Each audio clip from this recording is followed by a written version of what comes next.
So I had to push it back half an hour, and then before I hopped on at 2, because I pushed it back from 2 to 2:30 p.m. Central Time, and then I had a lot of stuff in my teeth, so I had to floss. There might still be stuff in my teeth, but I'm like, I gotta floss some of it out. So that's why I'm late. Yes, you did not forget fish head. My skin is looking good. Carla, what? I mean, I'll take it. Thank you. I'll take it.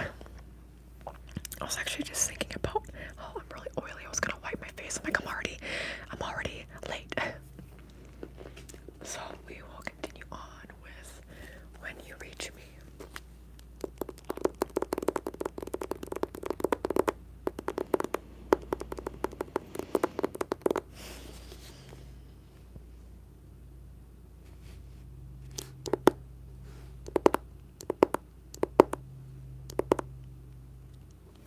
Hopefully, Carla, this has been here for a while, but we'll see.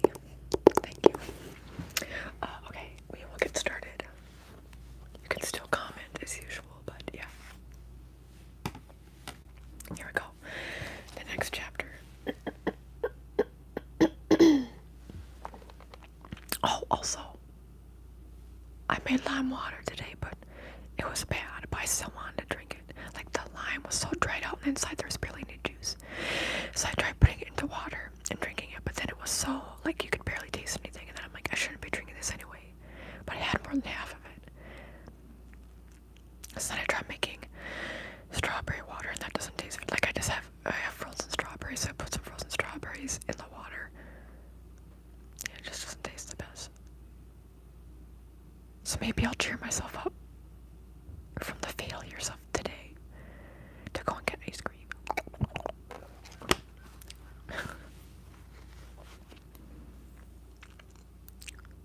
No worries, Kat. Thank you. Hi, Vincent. Okay. Next chapter, page 81. Things you hold on to. Put it in frame. Okay. According to Jimmy, there's a $2 bill in circulation for every 12 $1 bills. But people hold on to them, he said while I was putting on my jacket to go to the store. The light bulb over the sink in the back room had burned out, and Jimmy didn't have any extras. People think $2 bills are special. That's why you don't see them around much. Yeah, I thought, people like you. But I kept my face blank because I wasn't supposed to know what was in his Fred Flintstone bag. Oh, remember, Jimmy is the guy who owns the sandwich shop that they, for free, work at, but they get free lunches from him. That's right, Carla says like and subscribe. Okay, but yeah, that is Jimmy. And they broke into his piggy bank to see what was in there. They saw a bunch of $2 bills. See, he doesn't know that. They hate him over at the A&P though. No space in a cash register for a $2 bill. They gotta pull out the tray and store them underneath. And they always forget they're in there. That's why you have to ask for them. Okay, I said, I'll ask. Anne-Marie was behind the counter with her apron on, looking happy. Some kids from school had come in, paying customers, and she was writing their names in mayonnaise on their sandwiches before pressing her perfect V-tops down onto them. Colin was next to her doing the same. Anne-Marie gestured me over. I noticed that she was either very warm or she was wearing makeup. I'm going to ask Jimmy if we can have meatballs for lunch, she whispered. I'm already whispering. I was going to whisper. I'm already whispering. Since it's Thanksgiving tomorrow. Great, I said, even though I didn't find those meatballs any more appealing than my usual cheese sandwich. They just sat there in the pot day after day. Ew, I'll be back in a minute, I told her. If anyone orders hot chocolate, tell them to wait for me. There were no $2 bills at the A&P, and when I got back to Jimmy's with the light bulbs, the kids were gone and Julia herself was standing in front of the sandwich counter. Anne-Marie and Colin had started making their lunches already. Jimmy had said no, I guess, to the meatballs, but because they were picking through the cheese. Julia, who was pretending I hadn't just walked in, seemed to be in the middle of a long speech about how American cheese wasn't even real cheese. Strictly speaking, I saw her long fingers gesturing toward the not cheese, and I knew instantly that her V-cut would be flawless, that by Monday she would be behind that counter with Anne-Marie and Colin, and that her apron, the same kind that looked gray and big on everyone else, would somehow be perfect on her. She would have a way of tucking it up to fit. Some trick a waiter in Paris had taught her. Then Jimmy came out from the back room holding a stack of dripping plastic trays. You. He pointed at Julia with an armful of trays. Out, I already told you once. Julia snatched her hand back from the setup tray. Anne-Marie flushed. We're just talking, Anne-Marie said. There's no customers here now. Actually, I'm a customer, Julia said, crossing her arms over her chest. I came to buy a sandwich. I have money. She stuck out one pretty boot so that the green leather tip pointed at the ceiling. Ew. Out, Jimmy said, practically growling. Now. After she left, I pretended along with Anne-Marie that Jimmy was a little bit crazy. But as we walked back to school, with our cheese and lettuce sandwiches, I carried a new warm feeling inside. Jimmy could be a grouch, but he saw right through Julia just like I did. Next chapter is energy. Librarian Leon. Thank you. My mom actually used to be a librarian. Alright, don't know what that means. Travis. That's okay, fish head. Okay. Reported. Thank you, Carla. Salty things. On the Friday after Thanksgiving, there was no school, but mom still had to go to work. I'd been trying hard not to think about them, but I spent a good chunk of that morning worrying about your notes. I held one in each hand and read them over and over. The part about writing a letter wasn't too scary. The scary parts were, I'm coming to save your friend's life, and oh, by the way, where do you keep your keys? And P.S. Don't ever tell anyone any of this. Seeing my name written out on the second note was also pretty creepy, because I was still trying to pretend the notes weren't really meant for me, and also where you wrote, I won't be myself when I reach you. When you reach me. I didn't like that part at all. Come to think of it, there were a lot of scary parts. After a long time, I put the notes away and turned on the television. I had been watching TV for 2 hours when I heard Louisa's regular knock. Potato chip drop, she said when I opened the door. She was in her uniform, holding up a plastic bag. Louisa's always bringing mom food from the nursing home where she works. She doesn't steal. It's leftovers from lunch, mostly little bags of potato chips or animal cookies. The health department says that once something has been served on a tray, it has to be thrown away even if no one touched it. So, Louisa takes all the little bags home and gives them to mom, who brings them to the pregnant jailbird parenting group she runs downtown. Okay, once a month, mom takes the subway down to this actual jail and talks to criminal pregnant women about what to expect after they have their babies. They all think she's some kind of saint for bringing them potato chips and animal cookies. Well, American justice system. Mom says that jail is a hard place and that it can make people hard too. It changes them, she told me once. Jail stops them from becoming who they might grow to be. Isn't that the whole idea? I asked. It's supposed to stop them from being criminals. She shook her head. That's not what I mean. A lot of people make bad mistakes. But being in jail can make them feel like a mistake is all they are. Like they aren't even people anymore. Ooh. Her bringing the chips and cookies is supposed to help somehow. It's not really the cookies, she says. It's the fact that someone brings them. Oh my god, that could make me cry. Hey, Brittney. Okay, I took the plastic bag from Louisa. She smiled at me. You know what? You're getting tall. I leaned against the doorway. You think? She nodded. I miss you, Miranda. It was the first time either of us had said anything about the fact that I was never at her apartment anymore. Yeah, her saying she missed me made me feel some sort of hopeless for some reason. When she left, I lay on the couch with the TV off and my eyes closed, and I listened for Sal's basketball. Hearing it made me feel better for once. That sound was like the last thread connecting us. Sal is her old friend, by the way, if you don't know. Oh.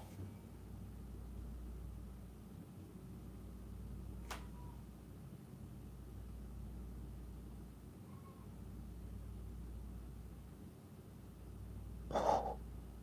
Sorry. There's a big, I don't know if that was a blackbird. It probably was.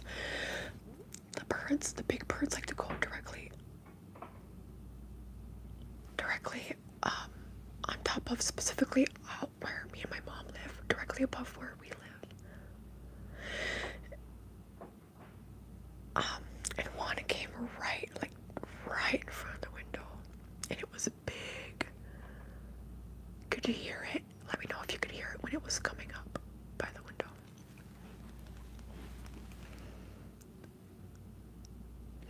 Wait, did I say butterfly? What, a bird? For a few months. That's cool, Leon, that you worked there. Oh, Carla. Is she a library, like, historian? Like a, I know what you're talking about. I don't remember what they're called. Like a library historian or a library, oh, I can't think of it right now. So she went to college for that.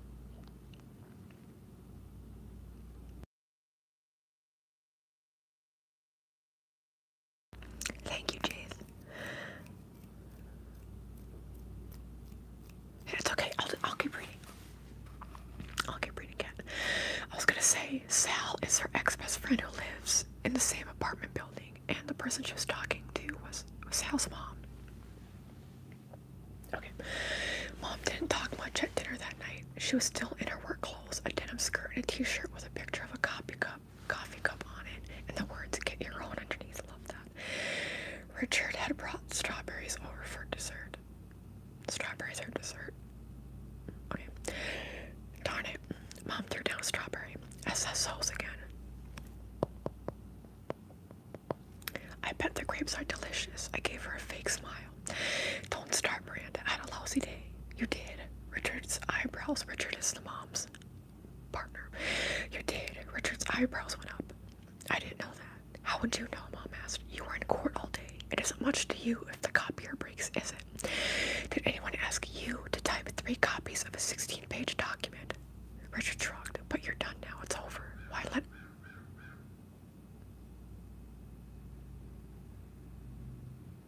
Can you hear the bird? Can you hear the bird? Oh, interesting, Carla. Nowadays, if you want to be a librarian here, you have to go to school, like the college, and get a minimum of a master's degree. And then you get paid crap. My mom was... It was a fluke that my mom got her library position. But yeah, because she doesn't have a degree in that.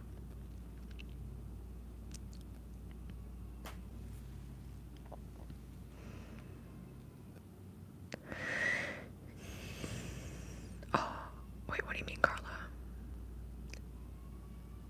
Oh, I gotcha. Oh, they're trying to increase the retirement age here in America right now.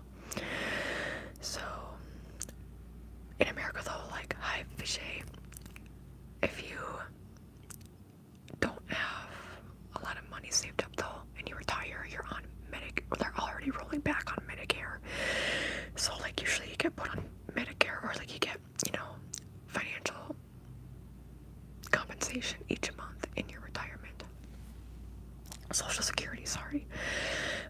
But like somebody like my mom she'll have to work the rest of her life, unfortunately. So retirement doesn't really work maybe the way it works in other countries, because like you won't be able to survive off of retirement money unless you live somewhere that's very low cost of living. Anyway.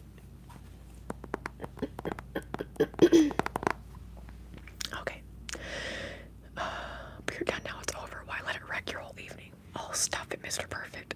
Mom stomped off to her bedroom without even giving him a chance to tap his right knee, because he has a lopsided leg. Anyway, Richard looked at me. What did the 0 say to the 8? I rolled my eyes. Nice belt. He'd been telling me that one for at least a year.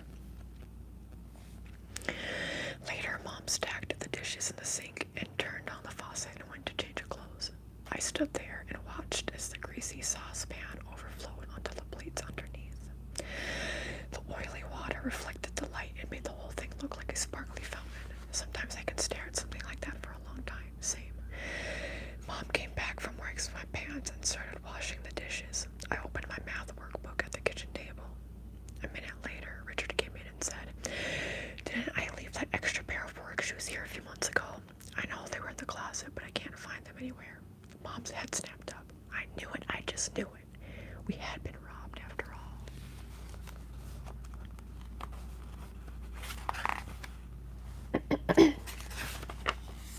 Next chapter, things you pretend. Probably not Carla, unfortunately.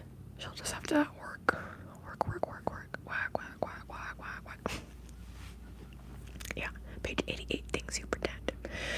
The Monday after Thanksgiving, we were stuck in the school cafeteria for lunch. The naked guy was back running down Broadway, and they wouldn't let any kids out of the building. Kind of cold out to be running around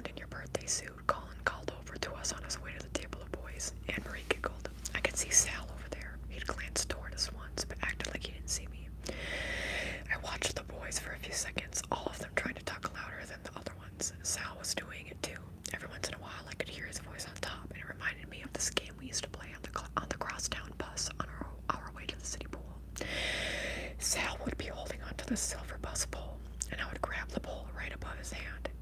Then he'd move his hand so it was right above mine, and I'd put mine on top of his until we were on our tiptoes holding on to the pole near the very top. And usually some grown-up would say to stop fooling around. Couldn't we see the bus was crowded and one of us was going to fall and knock somebody over? Anne-Marie picked at her food. The worst part of being stuck inside for lunch was that we had to get school lunch, which was gross. I wonder if Jimmy will count the bread order himself, I said. I bet he won't. I think he just likes to make me do it. She nodded. To give you something to do. Gee, thanks. I threw my milk straw at her. Hey, I didn't mean sure you did it. Then her smile faded. She was still looking at me, but something had changed. Like a switch had been flicked inside her. Like she was still there, but was doing something else in her head. Anne-Marie, don't. Julia was standing behind me with a carton of milk in her hand. Before I could say anything, she slid onto the bench next to me, still looking right at Anne-Marie. She'll be fine in a minute. What's wrong with her? Just wait. Julia hadn't even glanced at me. Her eyes never left Anne-Marie's face. Anne-Marie moved her head a little. She put her arm down on the table, blinked and said, what? As if she maybe missed something I just said. Or, oh, what? As if she had maybe missed something I just said. Are you okay? Asked. Julie hit my knee with hers under the table. Don't ask questions, she hissed. Anne-Marie noticed her just then. Hi, Julia, she said, and a smile came over her face. Julia smiled back. Hi.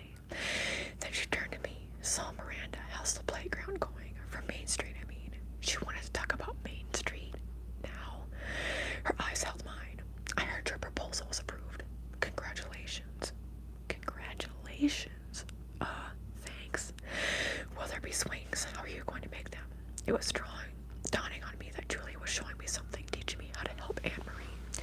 Paper clips, I told Julia. I'm using paper clips to make the chains for the swings, and I'm going to cut pieces of rubber tire for the seats. Julia was nodding.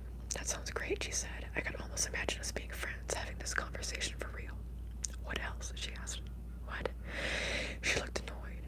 I wasn't catching on fast enough. For the playground, what else? Oh, well, seesaws, definitely seesaws. Then Anne-Marie spoke. You know, balsa wood would be perfect for the seesaw. It's really easy to cut. I think my dad might even have some. Really? I said. That would be great. We could paint them orange, just like the ones in Riverside Park. Yes, Anne-Marie said. We can start them at my house, maybe even today if you want. She looked at Julia. Want to come and start Miranda's seesaws? Before Julia could answer, I said, there's no rush. I just got the plans approved. We could start next week. Anyway, Anne-Marie, you were coming to my house today, remember? I felt Julia pulling away. See you guys, she said, and stood up. Bye, I said. Anne-Marie looked up at her. Bye, Julia.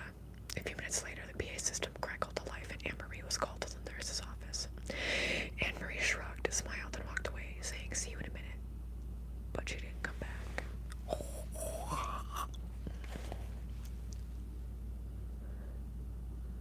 Hi, Brooklyn. Hi, Mohammed, Christopher. Page 92. Things that crack. Hi, Emma. Good to see you.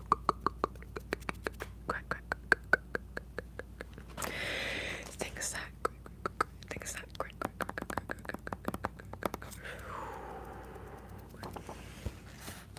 Outside our classroom, Julia waited for me with her hands on her hips. God, you're an idiot. You're an idiot, you know that. I'm an idiot. She's been eating all that bread at that stupid job you got her. She's not supposed to eat any of that stuff. Idiot. I didn't get her, the stupid. I don't even know what you're talking about. It's her epilepsy, idiot. You total idiot. Her dad has her on this special diet. He makes her special food. She's not supposed to eat bread or drink soda. She's not. No, she's not, idiot. And by the way, what's your problem with me anyway? I'd really like to know. What? Your problem with me? What is it? Besides the fact that you've called me an idiot 6 times in the last minute. Besides the fact that you shot a rubber band at my head. She waved all that away as if I had mentioned some silly detail. I'm talking about way before that. You've hated me forever. You've been giving me dirty looks since like 3rd grade. Are you going to pretend you haven't? I stared at her. Some feeling had started in my stomach and was traveling up to my face, and I knew that when I got there, I would turn bright red and hear the ocean, which is what happens when I get put on the spot. lie, I turned red and hear the ocean. It's a lose-lose situation. What are you talking about? I said. I have no idea, she said. I really don't. But a person knows when someone hates her. At least I do. She flung her arm down, and her little silver watch flew off her wrist and hit the floor with a crack, crack, crack. A very sharp, final sounding sort of crack. Her precious watch. I'm not proud of this now, but that sound, which echoed in the tiled hallway, made me really happy. I sucked my bottom lip so that I wouldn't smile. Julia bent down to pick up the watch. I thought she would start to screech, but she just flipped it over in her hand and looked at it. A web of tiny cracks covered the face like a cobweb. Oh, great. She puffed out her cheeks and exhaled slowly. This whole day just stinks, she said, and she walked away. On the way home, I found myself walking half a block behind Sal again. I learned not to run and catch up to him. He would only look at his sneakers and not talk. So I watched him bobbing along in his navy blue knit hat, his head going from side to side a little, like it always does when he walks. I think he thought that hat looked tough, the way he had it pulled down to his eyebrows. Then Marcus came out of his dented front door next to the garage, wearing that green army coat he always wore. He started walking down the block, towards Sal. Even half a block behind him, I could see Sal's body hunch and slow down.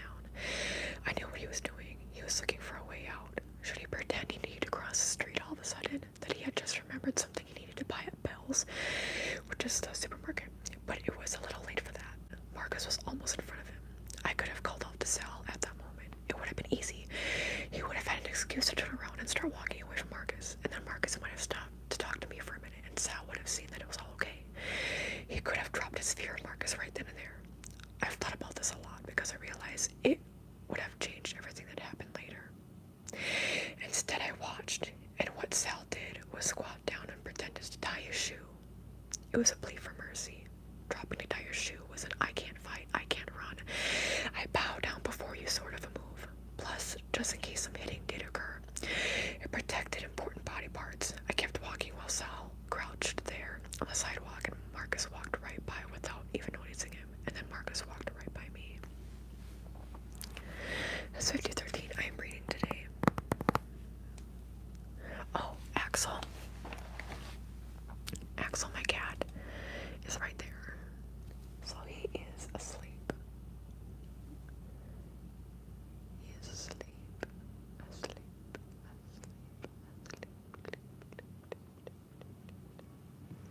Thank you, Nejreen. What's the time at there? It is 3 o'clock on the dot here right now.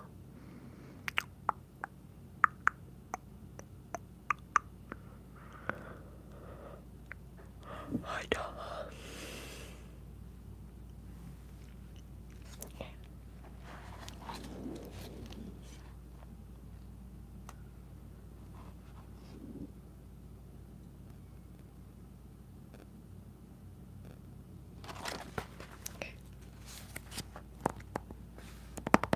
Almost midnight. You should go to sleep. Go to sleep. Go to sleep. Go to sleep. Thank you, Tom. Okay, things left behind.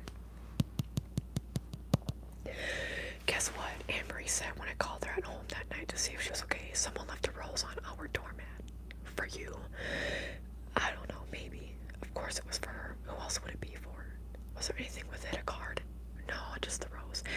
Her voice sounded all thin and excited. Weird, huh? I wonder, hey, can I ask you something?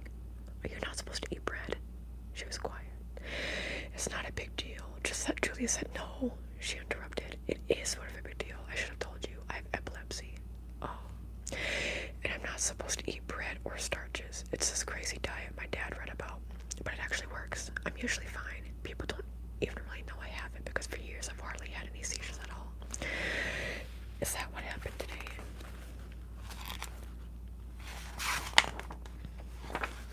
Yeah, I sort of took a break from my diet. It's been nice working at Jimmy's with you guys, eating whatever I want, not having anyone look at me funny or lecture me.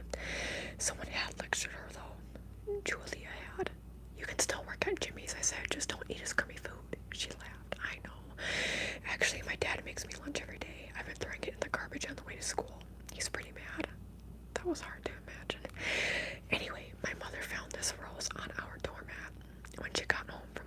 It's like this really perfect looking rose.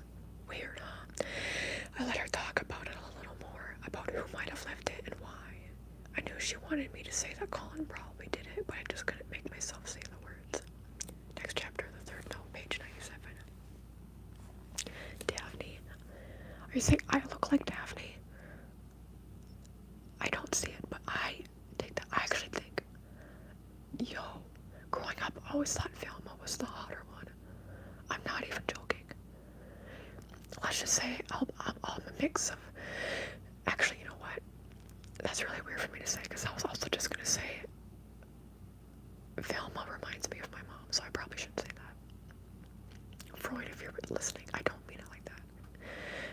Velma, actually, if any of y'all have ever seen my mom is a natural redhead. Isn't Velma a redhead? Anyway, maybe it's just the Velma colors that she wears. I would love to be Velma. I would love to. Hi, Cheyenne, good to see you. Did you know in the Scooby-Doo movie, the people who played Daphne and Fred are married in real life? Hi, William, good to see you. Kaya, you are here for a head massage.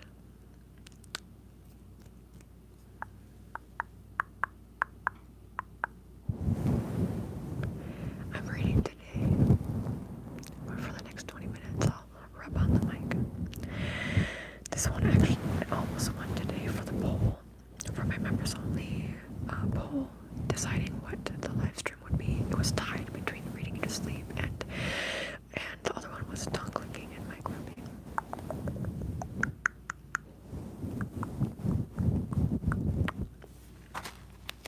Okay, the third note. The next morning was the first really cold day of December. You need the jacket with the hood. Oh wait, let me see the poll. Yes, it's been a weird day for you all as well. Okay, it's not just me. And then in between is close second. Yeah, it has been a weird day, hasn't it? It's been a weird day. Weirdness in the air all around. All aboard the toxic gossip train. Do any of y'all, some people who watch ASMR don't watch other YouTube content? Let me know if you know what toxic gossip train is in reference to. Okay, the next morning was the first really cold day of December. You need the jacket with the hood, Mom rasped. You need the jacket with the hood, Mom rasped from her bed. Her voice never sounded normal until after coffee. Look at the front closet. She seemed to think that it was really helpful to lie in bed listening to the radio and calling out weather reports. I couldn't help thinking about how, in my book, Meg's mother had French toast waiting for Meg in the morning. She was a single mom, too, with Meg's dad being held prisoner halfway across the universe. Not the world, the universe. I found the coat still streaked with gray from last year's dirty snow and put it on. That's so real. A little stiff, but it seemed to fit okay. Where are my gloves? I called. No idea, sorry. Can I take some money? Coat pocket. I felt around in her coat and found a $5 bill and 3 singles in one pocket, and her striped scarf rolled up in the other.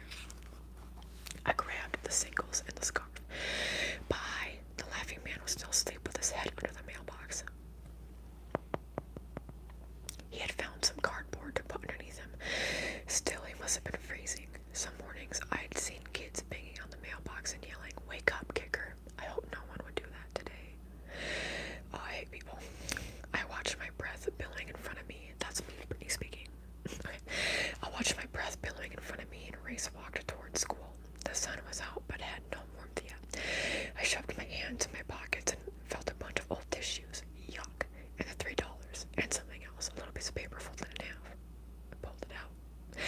I recognized your tiny handwriting right away, all wobbly and with those weird loops you put on top of your T's and L's. You will want proof. 3 p.m. today. Colin's knapsack.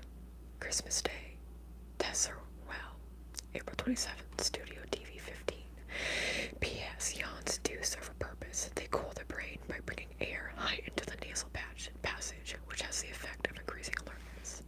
I'm gonna have to yawn now.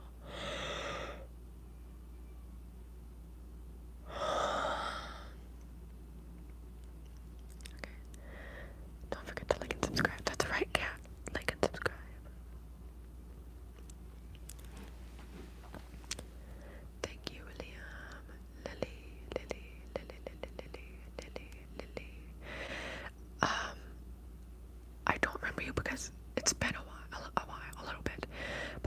it shows like you were on the 𝒂𝒃𝒆𝒄𝒂𝒏𝒄 live stream and the clicky mouse sound ASMR live stream. It's not too long ago, but yeah, I'm sorry.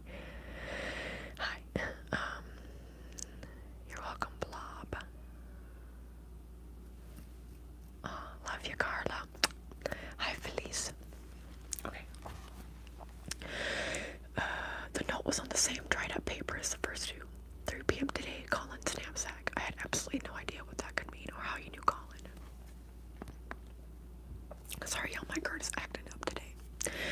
Christmas Day. 𝒕𝒊𝒏𝒂𝒏. This one had something to do with my book. To 𝒕𝒊𝒏 meant to travel. Through space or time or both. It was how Meg got 2 𝒂𝒂𝒊𝒏𝒂𝒍. 𝒂𝒂𝒊𝒏𝒂𝒂𝒊𝒏𝒂𝒍, the planet where her father was held prisoner, but it had nothing to do with Christmas, as far as I knew. April 27th, the Studio TV15. April 27th was Richard's birthday.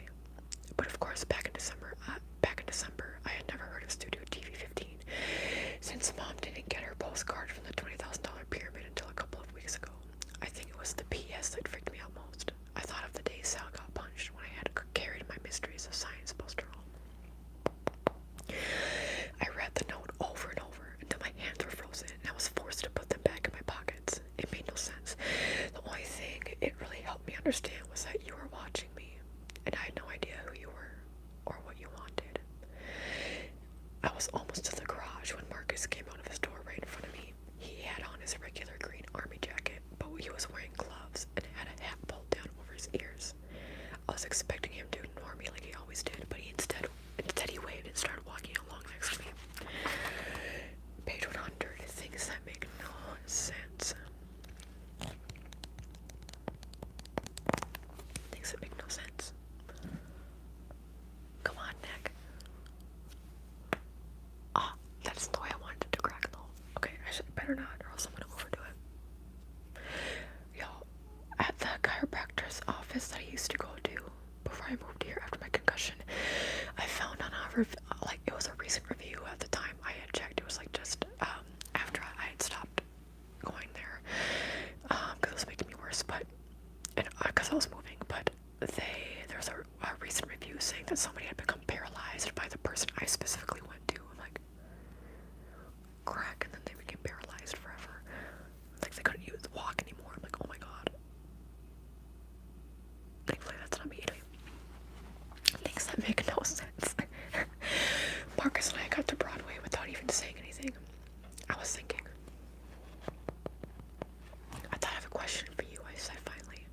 Okay, let's say I built a time machine. I waited to see if he would laugh at this, but he just nodded and looked thoughtful. And let's say I decide I want to go back to last Wednesday. Let's say I want to go to the movies while the other me is still in school. Okay, I exhale a big white cloud. I won't get to last Wednesday until after I leave, right? I mean, I won't know if I'm really going to get there until I actually get there. Right. In your experience, you won't even know if you're going to get there until after you leave. I mean, unless you remember seeing yourself on the street or something, or we could ask the ticket guy at the theater. He was serious. What? At the movie theater. Which one are you planning to go to? Because we could ask the ticket guy if you were there, then we'll know whether or not you're going to get there. But I haven't left. I haven't even built a time machine. So it doesn't matter when you leave. It's just whether or not you get there that matters. Wait, I take that back. It does matter when you leave. Because if you don't leave for 50 years, even if you were there, the ticket guy probably won't recognize you. What are you talking about? Well, let's say you finish your time machine in 50 years. You'd be 62, I said. We were across the street from school waiting for the green light. I could see kids coming from every direction, all bundled up in hats and scarves. Okay, let's say you're 62, and you climb into your machine, and you go back to last Wednesday, December, whatever, 1978. You go to the movie theater. The ticket guy would see a 62-year-old woman, right? Right, I said. So far, everything made sense. So if we went over to the theater today and asked him whether he saw you there last Wednesday, he'd say no, because his common sense would tell him that you can't be that 62-year-old woman, and she can't be you, get it?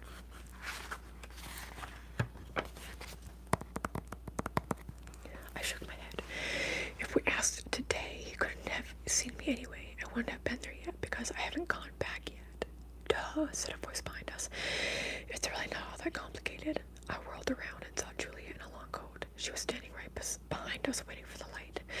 Marcus ignored her and looked at me. are you still worrying about that book? About the kids seeing themselves land in the broccoli? I said nothing. I wasn't going to have Julia hear any more of this conversation. Think of it like this, Marcus said, oblivious to the look she was giving us. Time isn't a line stretching out in front of us, going in one direction. It's a well. Time is just a construct, actually. Look, Julia said, cutting him off. If you really need to know what he means, I'll explain it to you. This should be good, I thought. Julia's going to explain the nature of time. I turned around and looked at her. Fine, go ahead.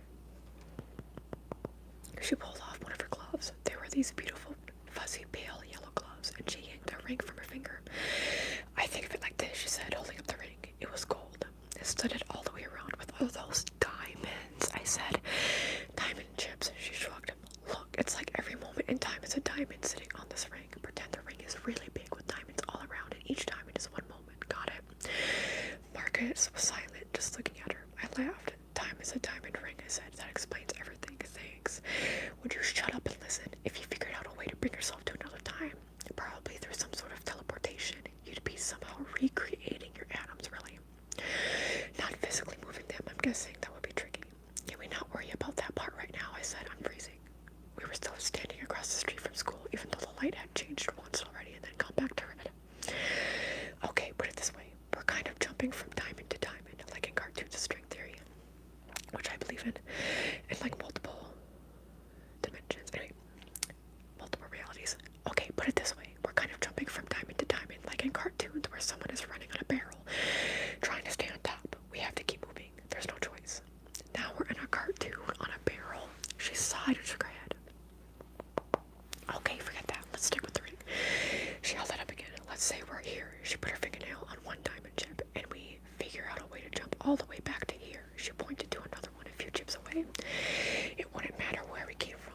If we're on that chip or at that moment, it doesn't matter whether we came from the chip behind it or 10 chips ahead of it. If we're there, we're there. Get it? No, I don't get it, because what you're saying makes absolutely no. I do, Marcus said quietly. I get it. I know what she means. Thank you, Julia said. I'm glad someone here has a brain. And she stomped off through the red light while Marcus stared after her. I turned to him. So you're saying this diamond chip is just sitting there minding its own business, and then suddenly a bunch of kids land in the diamond chip's broccoli patch? Marcus's face lit up. Stop. I see your problem. You're thinking that time exists on the diamonds themselves. It doesn't. Each moment, each diamond is like a snapshot. A snapshot of what? Of everything, everywhere. There's no time in a picture, right? It's the jumping from one diamond to the next that we call time. But like I said, time doesn't really exist. Like that girl just said, a diamond is a moment, and all the diamonds on the ring are happening at the same time. It's like having a drawer. Why is that sound weird? A drawer. Full of pictures on the ring, I said. Yes, all the diamonds exist at once. He looked triumphant. So if you jump backward, you are at that moment. You're in that picture, and you always were there. You always will be there, even if you don't know it yet. Everything, everywhere, all at once. My favorite movie of all time. What's the book, Timmy? Why do you read to me? It's a children's book, technically. Hi, Andrea. I'm doing, neutral-ish. How are you? Hi, Grace.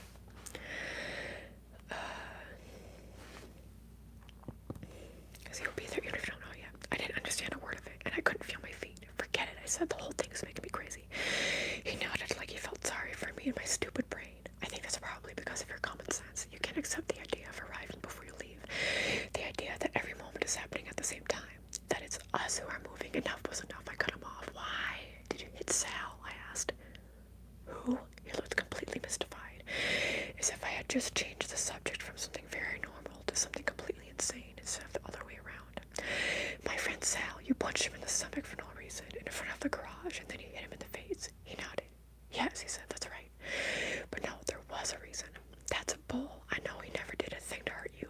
I'd started to really shiver, even with my hands stuffed in my pockets and Mom's scarf wrapped around my head. I did hit him for a reason, he said. What you're talking about is a justification. I'm not saying it was the right thing to do. I'm just saying I did it for a reason. My own stupid reason.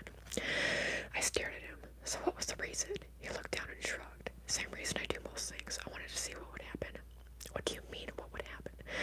His nose started bleeding. That's what happened, and he almost threw up. Besides the ordinary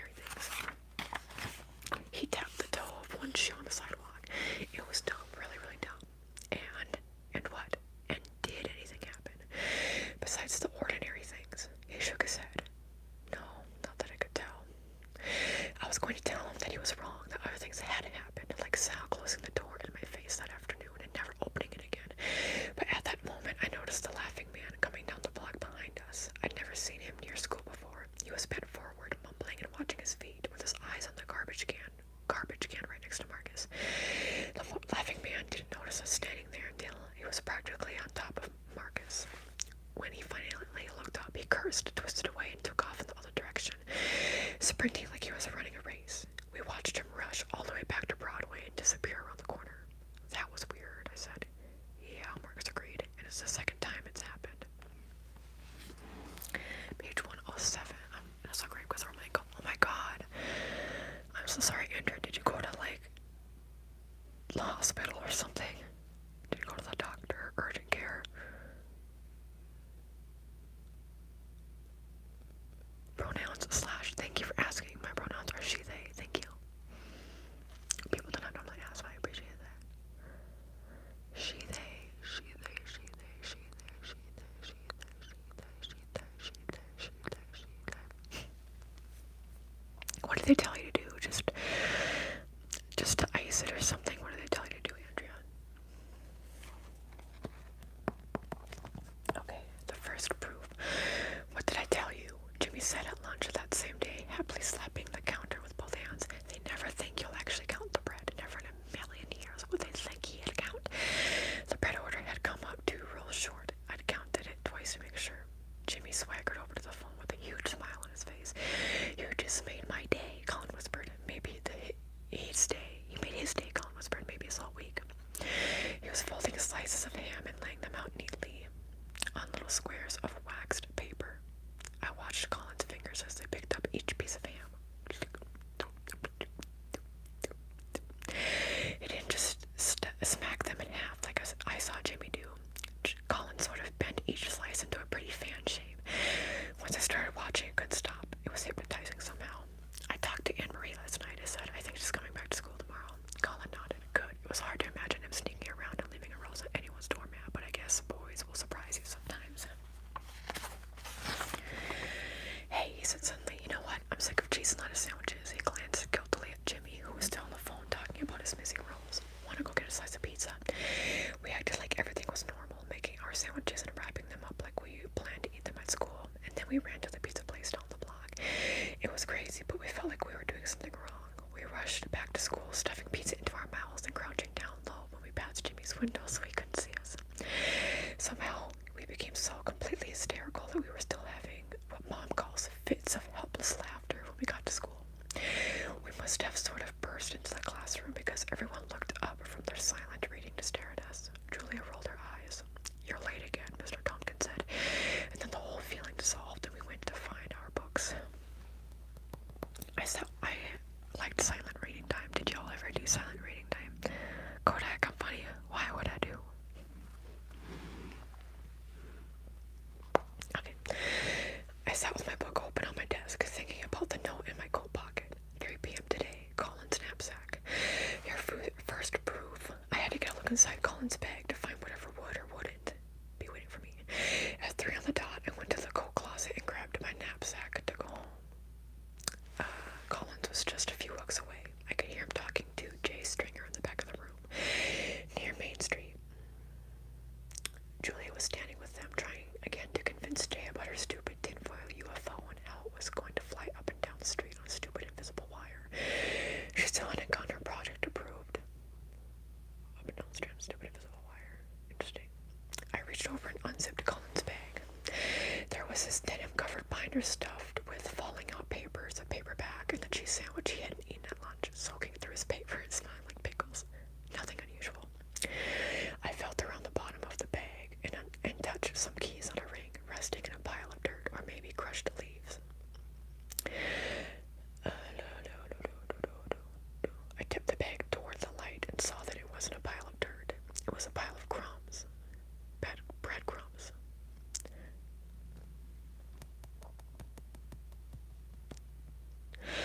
I patted the back of the bag, felt a lump, reached behind the binder and pulled out 2 of Jimmy's rolls. They were flaking all over the place. Colin must have grabbed them straight off the delivery bag when nobody was looking. Page 110. Next chapter, things you give away. I dropped the rolls back into Colin's bag, pulled my coat on, threw my knapsack over one shoulder, and took just 2 at a time. There was a mob of kids outside, like always, pushing and laughing and standing around talking, even though it was still freezing and started to rain. I took a moment to look for Sal, like I always do. No sign of him. I found Mom's scarf around my ear. I wound Mom's scarf around my ears, turned north, and started walking up the hill to Anne-Marie's. Hello, Linda. It didn't make sense. Not that Colin had taken the roles. In fact, that was just the kind of thing I expected from Colin. But my brain was yelling all kinds of other questions at me. How could anyone possibly have known that Colin would take the roles? And when had the note been put in my coat pocket? It didn't occur to me that you could have left it there the same day you put the first note in the library book about the squirrel village. I didn't get that at all until much later. And why me? I jumped a gutter full of rainwater and took the last steps to Anne-Marie's building. Why was I the one getting notes? Why did I have to do something about whatever bad thing was going to happen? I didn't even understand what I was supposed to do. Write a letter about something that hadn't happened yet. Miranda, my brain said, nothing is going to happen. Someone's playing with you. But what if my brain was wrong? What if someone's life really needed saving? What if it wasn't a game? Anne-Marie's doorman waved me in. Upstairs, her father answered the door with an unlit cigar in his mouth and asked me whether I wanted some cold noodles with sesame sauce. No thanks. Fizzy lemonade, then. Ooh, that sounds good. He helped me tuck my wet coat off. The lining was all stuck to my sweater.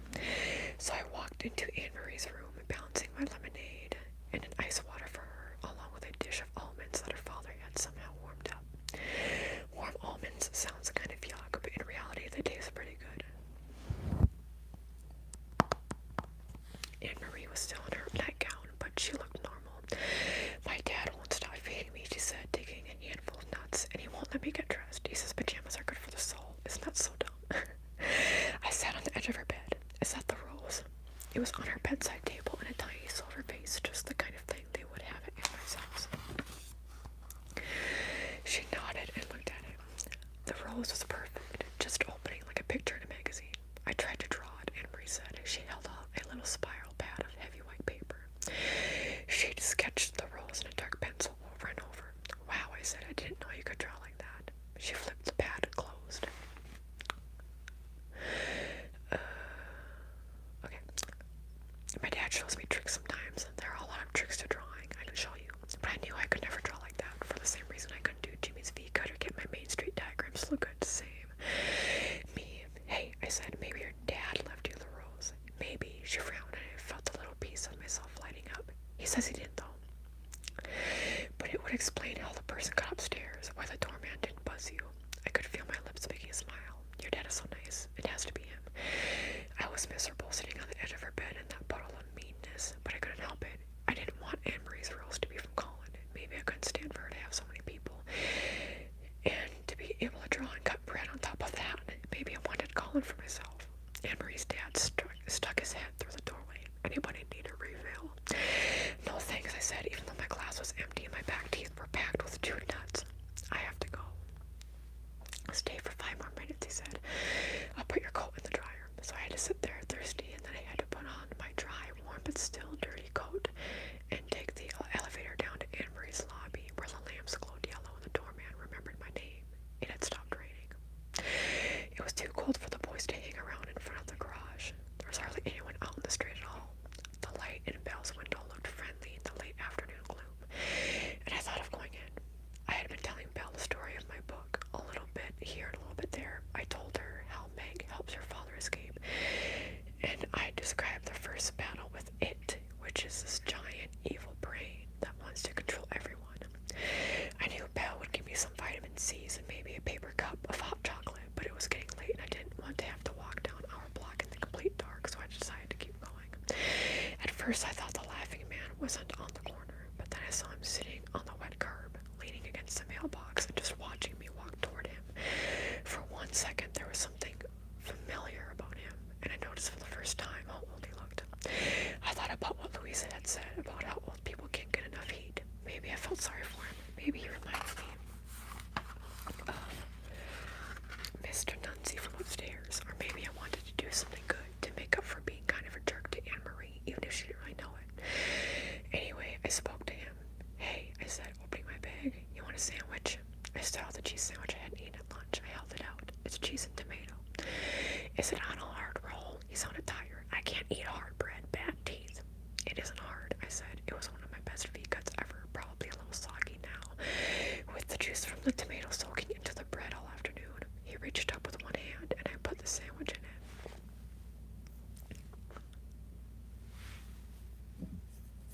I had to itch my leg.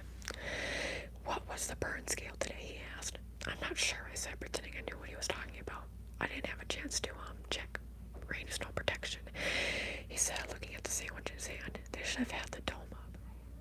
Maybe tomorrow, I said. He looked up at me and suddenly he seemed familiar again. It was something about the way his eyes took me in. He said, I'm an old man and she's gone now, so don't worry, okay? I won't, he nodded. Smart kid.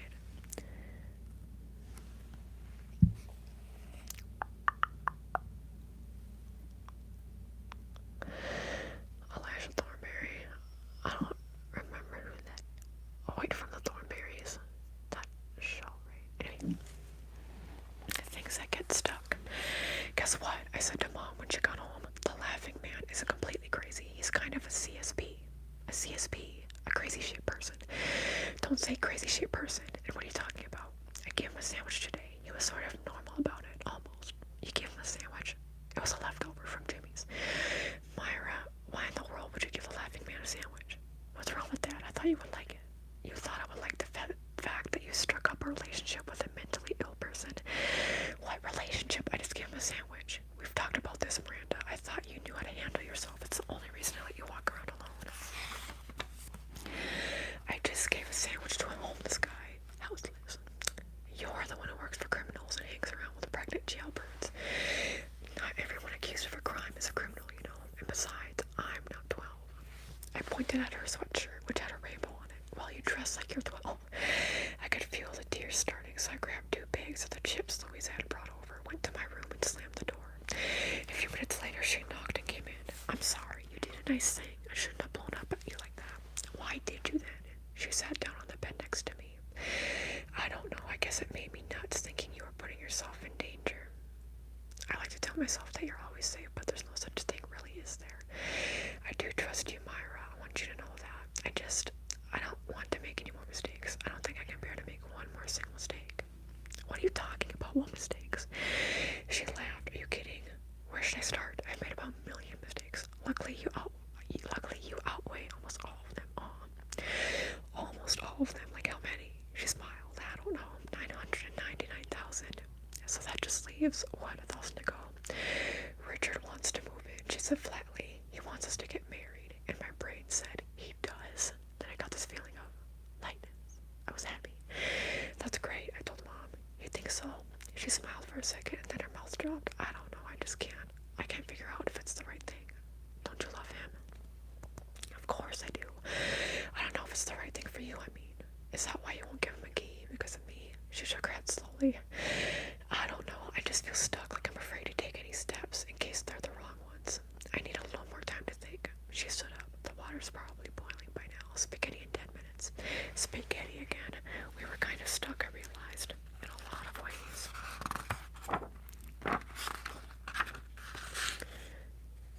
Hi, Arfendo. The next chapter is Tied Up Things. After this one is done, then we will probably be done for the day. Okay, Tied Up Things. You two have certainly gotten close, Mom said the following weekend while she helped me tuck the rollaway cot from the overstuffed hall closet. That's nice, right?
was supposed to say you were extra welcome to be here.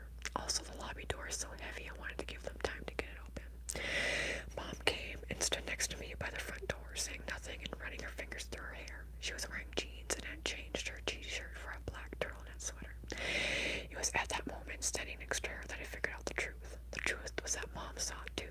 The peeling paint, the cigarette butts on the stairs, everything. It soaked into me like water into sand, fast and heavy making. But I still couldn't apologize for what I'd said. I wanted to, but I couldn't. I couldn't even smile at her. Welcome, Mom sang to Anne-Marie's dad. I'm so glad Anne-Marie can spend the night with us. Anne-Marie's dad had a cardboard box full of stuff, little containers and plastic bags, which he offered to Mom. I'm sure Miranda's mentioned that Anne-Marie eats a special diet, he started. Oh, Mom looked at me. Actually, never fear, you pushed the box at her again. I've brought all sorts of appropriate goodies. Feel free to sample them yourself. They're not bad, if I do say so myself. Mom smiled and took the box. That's wonderful. Thanks, said I. No, never fear, Anne-Marie's dad said again. I saw that the things inside were tied up with purple and green curly ribbon like Christmas presents. 10:36 p.m. there. 7 hours ahead there. Yes, love music girl. I cut more than 10 inches off. Like a few weeks ago. Anne-Marie and I played some records in my room, and Mom brought in a special platter with Anne-Marie's snacks on it and a bowl of chips for me. And then we watched TV in the living room for a while before bed. We were watching Love Boat when we heard something hit the kitchen floor, followed by a bunch of cursing from Mom. A minute later, she popped her head in and looked at Anne-Marie. Sorry you didn't hear that, okay? I dropped some frozen grape juice on my foot. Anne-Marie smiled a wide smile. No problem. Oh my god, grape juice. Oh, it's so good. Grapes and grape juice are so bad, like, for your glycemic index. They have a high glycemic index. They're bad for your glycogen levels, your sugar levels. Anyway, people say frozen grapes are really good. I don't know if I've ever had them. Anyway, a minute later she bumped in. Oh yeah, your mom is so cool, she said later when we were in our bed and her face was resting on Mom's pillow. I like her a lot. She's like a real person, you know, and she treats you like a real person too. My dad still acts like I'm a baby, I guess. But who wants to be treated like a real person? I thought. I wanted to be treated like Anne-Marie and have all my snacks tied up with ribbon. When I opened them, all about perspective. Okay, when I opened my eyes in the morning, Anne-Marie was still there. I felt this big rush of relief, like I'd been worrying all night that she would disappear. Maybe I had been without realizing it.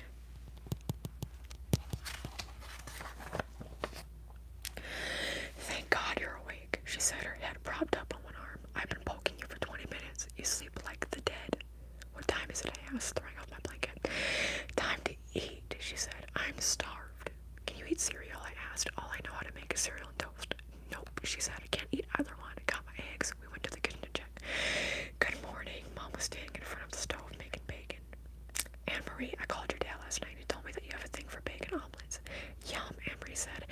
That smells great. No wonder I'm so hungry. I was staring. Mom had serious bedhead and her eyes were puffy with sleep. But she was up at 7:30 in the morning making us bacon omelets. I wanted to hug her, but didn't. Okay. Coraline Forever. Hello, I think so. Bye, Andrea. So we will leave that there. Let's see how much we have left. We are more than halfway through the book. So this is, on this side is how much we've read. This is how much we have left. So we're doing good. Before I end up leaving, 1 second, I want to show y'all something.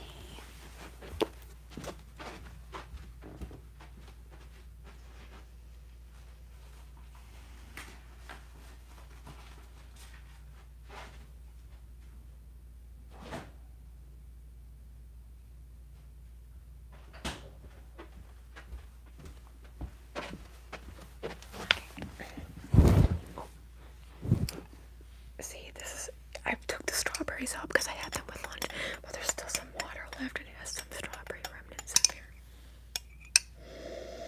It smells like strawberries, but I feel like, I hope it's still around because it was like a summer flavor. I've never tried it. There's like a local place that has vegan ice cream options, and there's I've been craving citrus, right? So they have an orange, like sorbet that's vegan.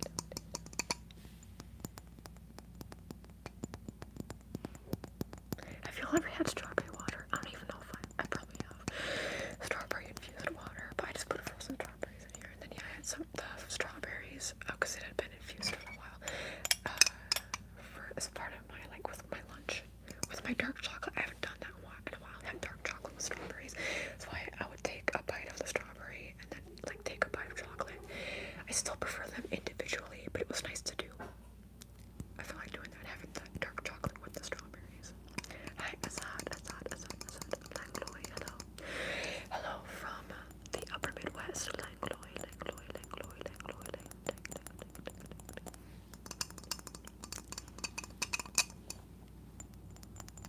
Anyway, I am going to head out and hopefully try to find good ice cream